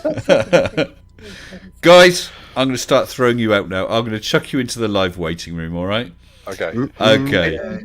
It's been epic. It's been fun. I enjoyed it. Thank you. And second best Bob and someone else did as well. They confirmed Village of the Damned was the film for the Midwich Cuckoos. Yeah. I have read the Chrysalids. I can't remember it though. What it was. Never mind. can't remember that one. The one that came to mind for John Wyndham was The Kraken Wakes, because that actually starts with somebody saying, Mars looks really angry tonight, and then Mars actually goes hurtling past and crashes into the ocean. It wasn't Mars at all, it was something entering the atmosphere. Whoa. Oh, Galaxy Quest and their historical documents. Right, guys. I'm going to chuck you into live waiting room. Do feel free to stay and chat. If anyone wants to jump in to the Discord, link is below. Just do so, and you can come to the live waiting room and chat with these guys. And I'll be there for a short while anyway. You won't get pulled on live. That's finished. Yep. So just come in for a chat, okay? Flat Earther or Globe, all is welcome. So I'll chuck you over. So Anna George said, thank you very much, sir. Later. And Captain Welshie, good evening to you. Good night. Good evening to you too, sir. Enjoyed being on. Good. I'm glad. And Doc. Not seen you for a little while, so it's nice to see you back, sir. Das Svidania. And Gary, your voice is so recognisable. Someone else did pipe up, you're not the oldest, I'm 73. I think someone said in the chat. I'm 75. Dude. We have a winner. Well, good for you, Gary. So far, then it sounds as though you are the oldest in the chat. Doesn't surprise me. And toodles and ta-ta. Well, listen, you take care, sir, and I'll see you in a while. Will do. Mizumi, thank you for joining us tonight. Thank you for having me. You're very welcome. Take care. Always great to be on. Good night. Good night. Mr. 42, how's your hosting going? Still going all right, Mr. 42? What do you mean hosting? I don't know. Did I say that? Because I specifically didn't mention any channel names hosting my video that YouTube banned earlier on the stream. That part. Oh, well, it is still up. It is perfectly fine. I showed you the analytics today on purpose. When it's calming down, it's worth sharing. I also want to say, if people feel a black hole now... hold on, pal. You're roboting. Oh. So you said, I just want to say, and then all we heard was glitches. Okay. Well, fine. I see you in the light. No. Try again. You're clear now. Yeah, okay. Well, if people feel a black hole after the stream has ended, I just released takes about 6.5 minutes, so you can jump over to my channel to view something if the people are up to it. Link is in the chat. Yeah. Self-chilling. Okay. Cheers, 42. Thank you. Yo, bye-bye. And Next Pro, thank you very much for joining. Open the pod bay door, please, Hal. I'm afraid I can't do that, Dave. I loved using those clips of Hal, and someone contacted me and said, oh, that's a really good sort of voice changer thing. No, those were original voice clips. I just used different graphics, and copyright didn't complain, so I was happy. Daisy. I thought it was a fitting way. Do you know what? Mrs. Sensible has never seen that film, okay? I showed her that, and with Hal singing, and she just said, how sad.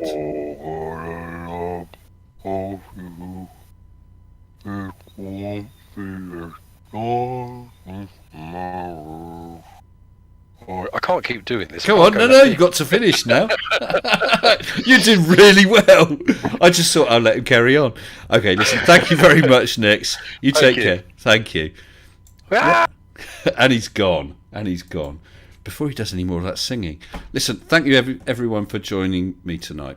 Thank you for all the comments, for the super chats, my members, subscribers. You're all great. So, please don't forget, tomorrow night, I think it probably will be 9 o'clock, my normal sort of slot time. It's Saturday as well tomorrow, isn't it? I think it is. Yes, it is. There'll be this video about the alien message. And it'll be interesting to see what people do with it. Really will be. And Andrew Cunningham wants to meet Eccentrica Golumbits, the triple-breasted whore of Eroticon 6. Well, why not, Andrew? Everyone else has. Take care all. All the best. Stay sensible.